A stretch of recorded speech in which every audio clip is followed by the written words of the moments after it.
This is a warning that this video contains spoilers for Avengers Endgame. So if you haven't seen it yet and you don't want it to be spoiled, then I would advise you to stop watching this video now. Otherwise, please enjoy. Hello everybody, and welcome to this video where I'm going to be drawing Iron Man and talking about Avengers Endgame. I saw the film a few weeks ago, and I've been thinking a lot about it ever since. Thinking about what it did well, what it did poorly, and I'm just going to share some thoughts with you on what I liked and what I didn't like about the movie. Overall, I liked it. I thought it was a good, well-rounded superhero film.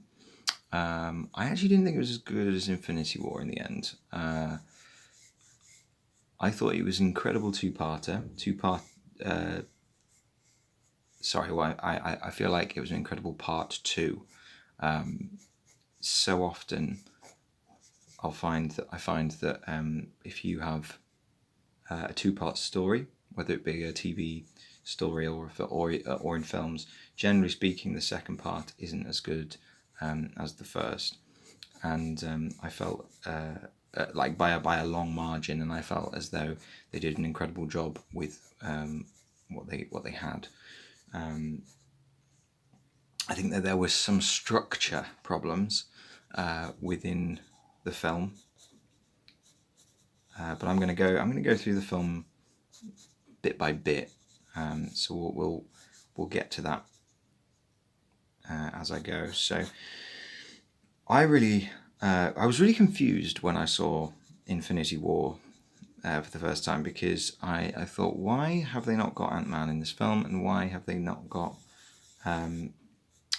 Hawkeye in this film? I didn't really understand. I didn't really understand why they would leave them out. But this film just completely showed me why, and it was such a good decision, because that opening scene with Clint Barton and his family was just amazing. It was just so good, like because we knew in Infinity War they mentioned that he was under house arrest. So when you saw that thing that people have around their legs when they're under house arrest, when we saw that, it made me realize, oh, this is definitely pre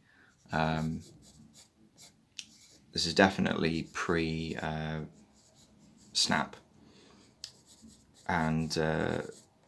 And then when his family disappeared, I just got goosebumps. I thought, wow, that's just an amazing scene, amazing way of starting a part two, is to sort of go back and retread, but in what happened, but from a different perspective. So that was cracking. That was a really great moment in the film, and a great way to begin it.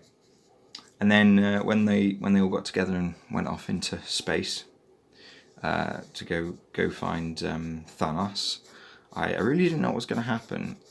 I didn't expect him to have destroyed the Infinity Stones. I didn't expect him to get killed by Thor, and I didn't expect him to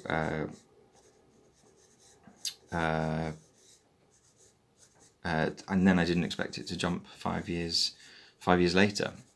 I thought that really gutsy move on the part of the writers to do that 5-year time jump, and it worked brilliantly, because sort of life had moved on. People had got used to it to some degree, but not to the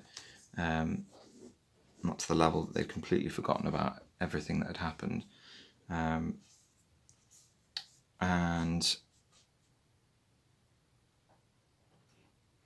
And everyone had resigned themselves to what happened. And I loved how when Scott Lang appeared, when he was released from the what's it called, the place, the small place that he was in, whatever it's called, when he came out, the hope that he gave to the team, it was like, oh, one of them survived. We're not all the people we thought were dead, they're not all gone. And then and then that was obviously the catalyst for the rest of the film, of them going and time traveling, going back in time. And so, yeah, really great setup for the film. And this was the point where one of the things happened that I really didn't like to begin with, but as time went on, I realised why they'd done it, and that was Professor Hulk.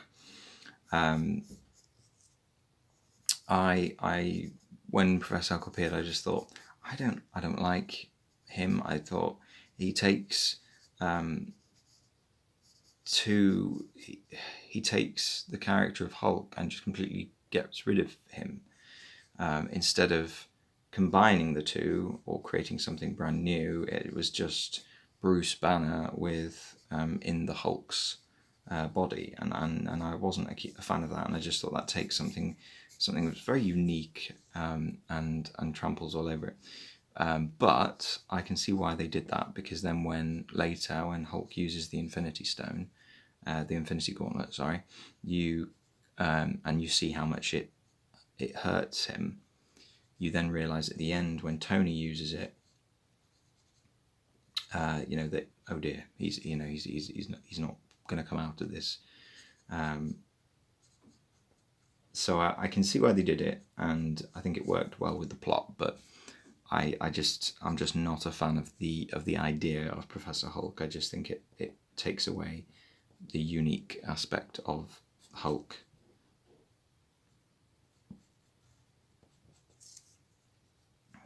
Okay.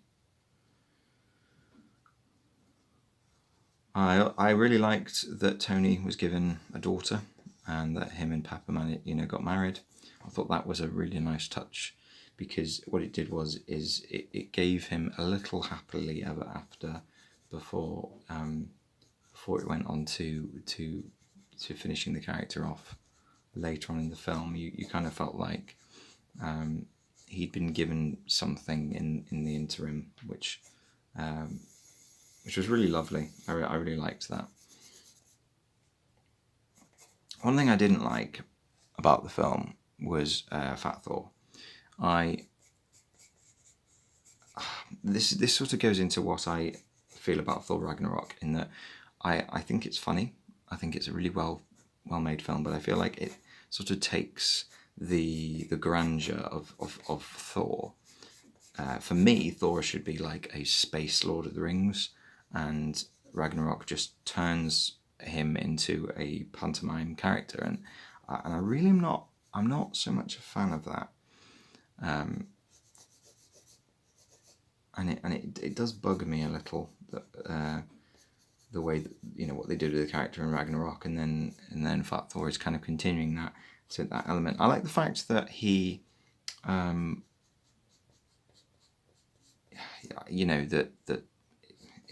he goes into battle with Thanos as Fat Thor. I suppose that shows, that regardless of your size, you can, it's encouraging of regardless of your body size, you can do amazing things, and that's a good thing. But it takes, Thor, who is supposed to be this really muscular and buff character, and makes him into this,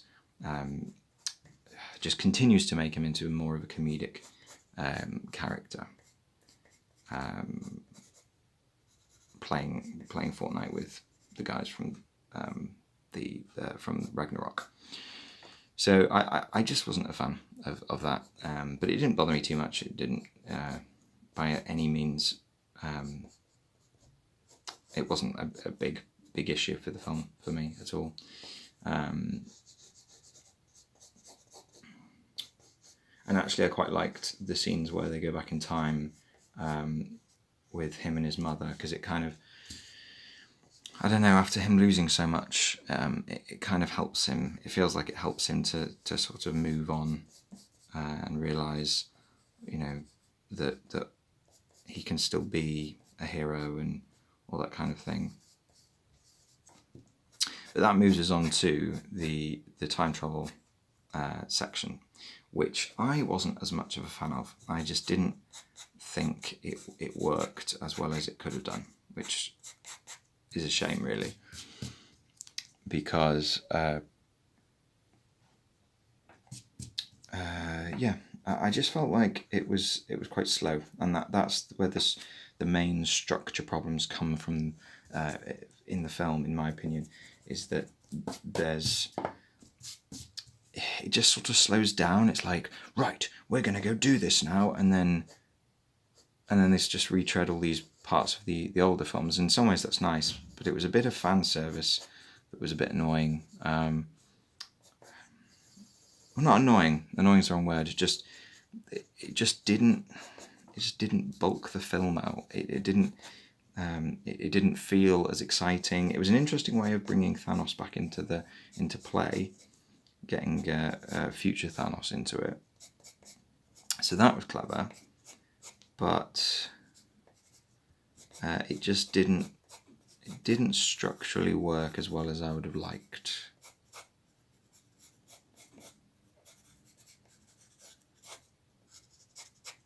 So that was a bit of a shame, and it sort of slowed the film down. But then when they'd all got back, and apart from Black Widow, so now that was a thing I did not expect. When they were fighting about who was gonna die for the Soul Stone, I was just thinking, oh well, it's definitely gonna be Hawkeye, because they've set him up for this. Getting him to become Ronin and do all those horrible things at the beginning of the film. Well, not we don't see him do any of them, but him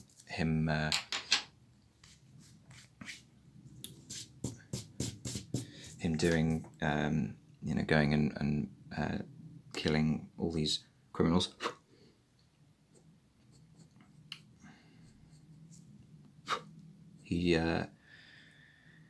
He was sort of set up for that, but then it was actually Black Widow that took it. It was actually Natasha Romanoff. So yeah, I was surprised by that. I was shocked by that. It was quite sad, really. It's sad that she wasn't in the final battle, but I think somebody has to take the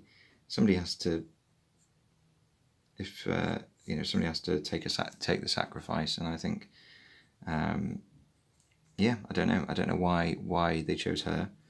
I think it was a nice moment between the two characters. They've had this great sort of friendship throughout all the films, so to have that was a nice moment. And then they bring the stones back, and Hulk puts the glove on, snaps his fingers, and then Thanos turns up with and just destroys the Avengers building.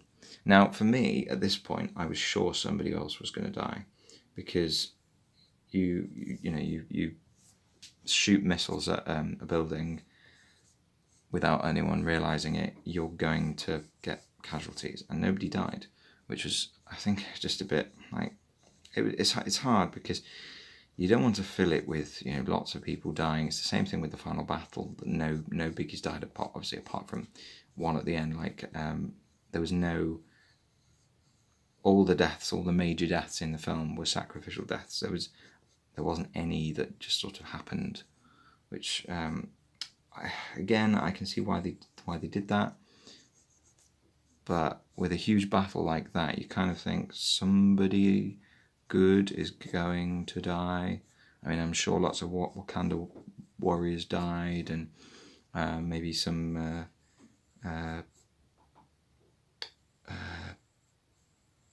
maybe some of Thor's people died. I don't know.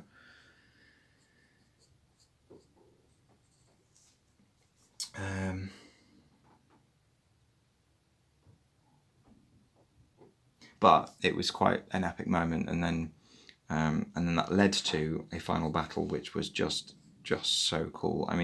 The best moment of the film for me was it's funny because I think myself quite critical of movies, and You know, I love story beats and moments and things, but just seeing Captain America with Thor's hammer was just the most incredible like fan moment for me. I just thought this is awesome. So I loved that moment. That was just so exciting. And just having the three sort of big guns of the Avengers coming together and trying to finish off Thanos was just great. And then obviously there was this moment of like, we're not going to destroy him, but then all the Avengers come in. Doctor Strange opens up his portals, and in come the Avengers. And that was just incredibly exciting. And then seeing Tony and Spider-Man together, hugging, that was just such a lovely moment. And then seeing the battle sort of go on, and that moment where Doctor Strange looks at Tony and just says, and just has his finger up and just goes, one, you know. He didn't say anything, but he just mouths it. And you just realise that he's like, this is the one way. This was the one way that Doctor Strange saw from the first film, from Infinity War, of how they were going to finish him off and beat him.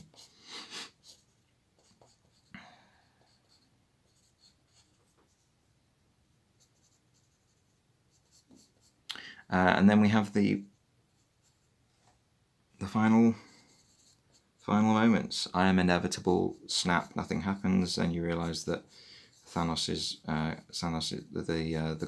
stones from Thanos' glove have disappeared, and then you see Iron Man, and he's got them circling around his suit, and he goes, "I am Iron Man," and then snaps his fingers. And that, for me, is just so well written. Like, they would no way have known, you know, in the past that line would mean so much in this big end for Iron Man as a film. But it's just so, I love symmetry like that, and I think was a great final line for him to say. So I really appreciated that. I thought it was very, very clever.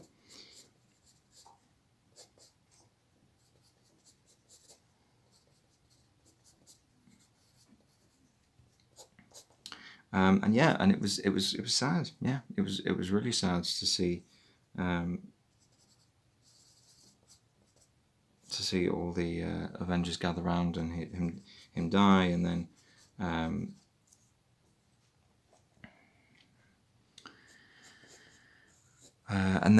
the funeral happened, and that was a really lovely moment. And then I thought, oh, maybe Captain America isn't going to get, you know, because I always thought maybe Captain America would die as well, and then he didn't, and I thought, interesting. And then when he was about to go off in time, I thought, he's just not going to return, and they're going to have this sort of like, where is Captain America storyline that where, you know, he's disappeared in time or something, and then they do the most incredible thing, which is, you know, to have him go off and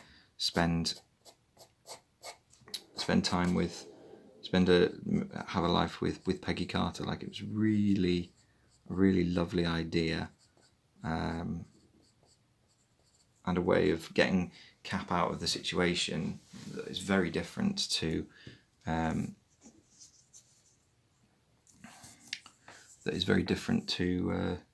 to how they dispatched Iron Man. So I thought that was really clever as well. That, you know, you didn't.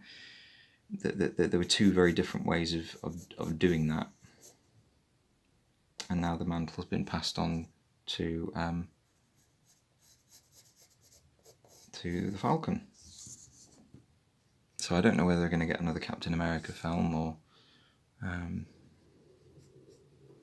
know that there's supposed to be a Falcon and Bucky series in the works. Whether that will be retitled Captain America and Bucky instead of, I think it was called the Falcon and the Winter Soldier. So maybe that's been a ploy all the time. Maybe it's Captain America and Bucky series instead. A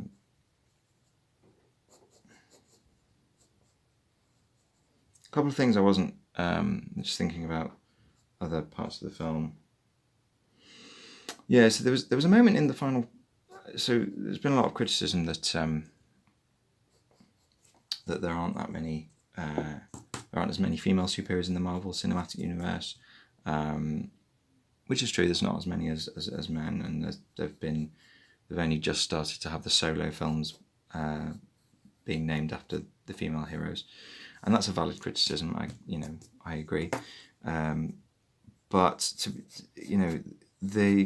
for me the point is you adapt the characters that are liked and enjoyed first, and then you start doing the B tier ones, and just there are more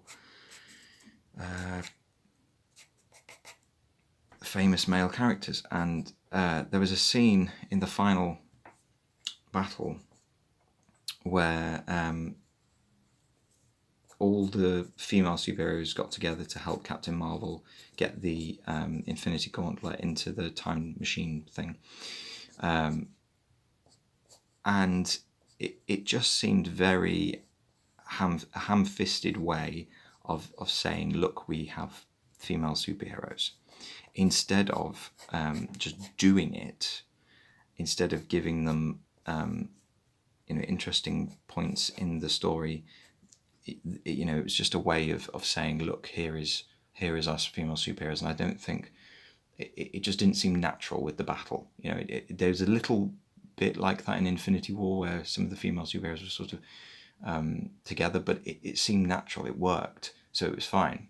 But this was very ham-fisted, and I think for me, regardless of whether your character is male or female, you just need to do them. You just need to let the characters be written well, acted well, given time to shine on the screen, and that's it. You don't need to do this weird scene that seems out of place, that ruins the flow of the battle.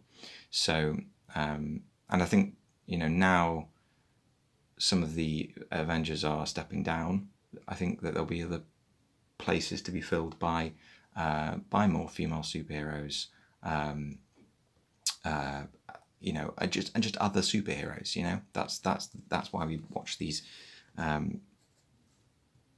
films, for good superheroes. Now I'm just looking at this drawing,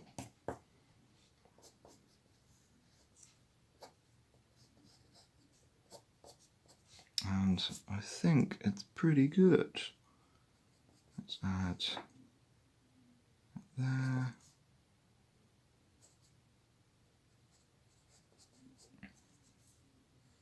I'm sure there was one more thing I was going to mention about the film.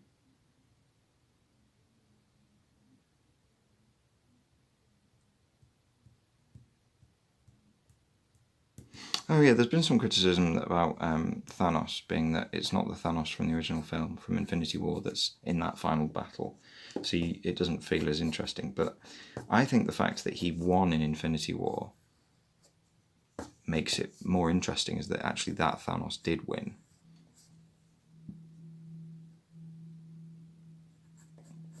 So I quite liked that. It didn't bother me too much. It was more about the Avengers trying to solve a problem than go against Thanos. Obviously, at the end, he did turn up, and that was great. But yeah, right. I think we are done there. Right. Well, I'm going to say that's a finished drawing. So thank you very much for watching. Thank you for listening to me waffle on about Avengers Endgame. I really liked the movie. Thought Infinity War was better generally. I'm going to colour this, I think, and put it on Instagram. So there'll be a link below that will send you there. Please like this video. Please subscribe to my videos, and do go follow me on Instagram as well. And I'm going to be doing more videos about like this, where I'm going to be doing some videos where I teach how to draw things in more detail, and also some like this where I draw a character and talk about the franchise. Like, I'm going to do one, I think, talking about Mickey Mouse whilst drawing Mickey Mouse, and I might do Pikachu at some point and talk about Pokemon. So yeah, so please look out for those videos, and yeah, thanks for watching.